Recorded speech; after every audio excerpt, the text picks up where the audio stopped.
ఆంధ్రప్రదేశ్ నుంచి తెలంగాణ ప్రయాణం. సుదూర ప్రాంతమైన ఆంధ్రప్రదేశ్ నుంచి తెలంగాణ వైపు ప్రయాణిస్తున్నారు ఈ రైతన్నలు. వ్యవసాయ రంగంలో అనుసంధానమైన ఈ బాతుల పెంపకంపై ఈ కుటుంబాలు ఆధారపడుతున్నాయి. ప్రతి 3 నెలలకొకసారి తెలంగాణ గ్రామీణ ప్రాంతంలోకి వీరు బాతు పిల్లలను తీసుకొని వచ్చి పెంచి పెద్ద చేసి గుడ్లు దశకు రాగానే గుడ్లను సేకరించడంతో పాటు బాతులను పెద్దవి చేసి మాంసం కోసం ఎగుమతి చేస్తూ జీవనం కొనసాగిస్తున్నారు.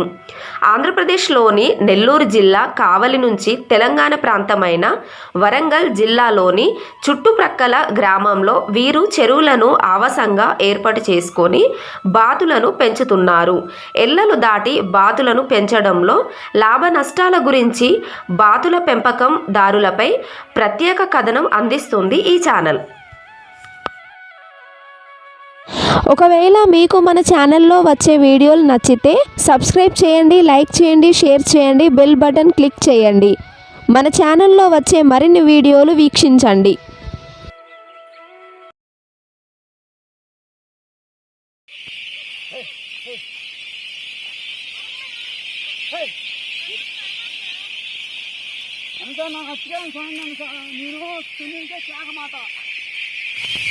నా పేరు నాగరాజు. చిన్నపిల్లప్పుడు చేస్తాము, 20 రూపాయలు చేస్తాము పిల్లలు. పెద్ద అయినాక అమ్ముతాము. అది 4 నెలలకి గుడ్లు పెడతాయి. అది వ్యాపారం చేస్తాము. చెట్లకి వారానికి వేస్తాము.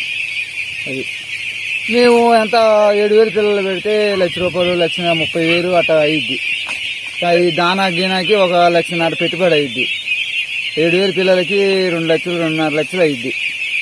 అట్లా ఇంకా మంది మంచిగుంటే బాగానే ఉంటుంది. లేకపోతే ఇదిగా ఉండింది అనుకో, మన ఆదాయం మనకు వస్తుంది. ఉంటే ఒక 50,000 అట్లా మనకు ఆదాయం ఉంటుంది. అట్లా మహారాష్ట్రం, కేరళ, ఇక మద్రాసు, ఇటు పశ్చిమ గోదావరి జిల్లా అంతా తిరుగుతూనే ఉంటాం. అది ఎండాకాలం ఇటు సైడే, తెలంగాణ ఎక్కువ వస్తాం మేము. ఇటు వెళ్ళాం. తెలంగాణ వచ్చి 4 నెలలు ఉండి మళ్ళీ అమ్ముకొని మళ్ళీ 4 నెలలు ఉండి అట్టా వేస్తాం అనమాట. అట్లా 20 రోజులు పడిద్ది. అట్లా మేము పెట్టుబడి అంటే 3,00,000 కొంటాం. 1,00,000 పెట్టుబడి అంతా 7,000 పిల్లలకు 3 లక్షలు అయ్యిద్ది. గుడ్డుకి ₹7. అట్లా పడతాయి. 2,000 బాతులు ఉంటే రోజుకి 400, 500 అట్లా పెడతాయి. అట్లా మాది నెల్లూరు జిల్లా కావలి మండలం. మేము బాతు పిల్లలు వేసుకోండి. బాతు పిల్లలు 9వ నెలలో వేస్తాం. మళ్ళీ 1వ నెల వరకు అమ్మేస్తాం. వాటికే పోతే ఒక్కొక్కరు గుడ్లు పెట్టుకోవడానికి పెట్టించుకుంటారు. కానీ పోయినాటిని మా గురించి ఎవరు పట్టించుకోరు, ఏం పట్టించుకోరు. మాదే ఇంకా వడ్డీలు తెచ్చుకొని వ్యాపారం చేసుకొని అమ్ముకుంటూ ఉంటాం. ఇంతవరకు చేస్తాం. కానీ లాస్ వస్తూనే ఉంటాయి. ఒక్కొక్కసారి లాభం వస్తుంది. 7,000, 5,000 కానీ 8,000 అట్లా తెచ్చుకుంటాం. అవి ఉండేది ₹16, ₹17 అయితే ₹25 అట్లా రొటేషన్ కమిషన్ తీసుకొని ఇస్తారు. పెద్దవాళ్ళు ఉన్న వాళ్ళ వరకు ఇస్తారు. పిల్లకి ₹5, ₹6 కమిషన్ తీసుకొని అప్పిస్తారు. 4 నెలలు మేపుకొని వాళ్ళకి ఇస్తాం. వాళ్ళు బాగుపడేదే కానీ కొంత గొప్పలో మనకు ఆదాయం వస్తుంది. అంతవరకు పిల్లలే తీసుకొస్తాం. గుడ్లో వాళ్ళు వేసుకొని మాకు అమ్ముతారు. మేము పిల్లలు తీసుకొస్తాం. మా ఆంధ్రాలోనే మిషన్లు ఉంటాయి, కొడుకు డ్యాచర్లు ఉంటాయి కదా, హైదరాబాద్లో అయితే ఇచ్చి గుడ్లు వేసి పిల్లలు దింపి మాకు ఇస్తారు. 9వ నెలలో వస్తాం. 9వ నెలలో వచ్చి 12వ నెల కల్లా లాస్ట్ కల్లా ఖాళీ చేస్తాం. ఇక్కడ మేత ఉంటే అక్కడ ఇట్లా పొలాల్లో తిప్పేటప్పుడే గుడ్లు పెడతాయి. ఇంకా ఇవి దింపుకొని మనకి కొనుక్కొని వెళ్తారు. వాళ్ళు వచ్చి కొనుక్కొని వెళ్ళి పేతలు కాడ కొనుక్కొని వెళ్ళి పిల్లలు చేయించి మాకు ఇస్తారు. అంతే. చిన్న పిల్లన్నప్పుడు తీసుకొస్తాం. దిగిన 5వ రోజుల నుంచి తీసుకొస్తాం. అంతవరకు తెల్లారగట్టిన 5 గంటలకు 4:30 నుంచి స్టార్ట్ చేస్తాం. బరువు గిరువు ఏం లేదన్న. ఎక్కడ మనం 9వ నెలలో పిల్లలు వేసి ఇంకా 6 నెలలు మేపి గుడ్లు పెట్టించి షేడ్లకు అమ్మితే వాళ్ళు పిల్లలు తయారు చేసి మాకు ఇస్తారు. పిల్లలు ₹25 చేసి మనకు అమ్ముతారు వాళ్ళు.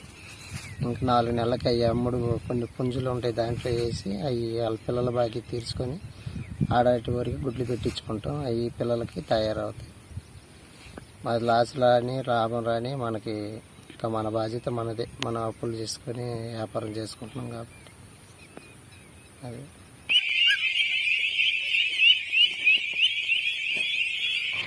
ఒకవేళ మీకు మన ఛానల్లో వచ్చే వీడియోలు నచ్చితే సబ్స్క్రైబ్ చేయండి, లైక్ చేయండి, షేర్ చేయండి, బెల్ బటన్ క్లిక్ చేయండి. మన ఛానల్లో వచ్చే మరిన్ని వీడియోలు వీక్షించండి.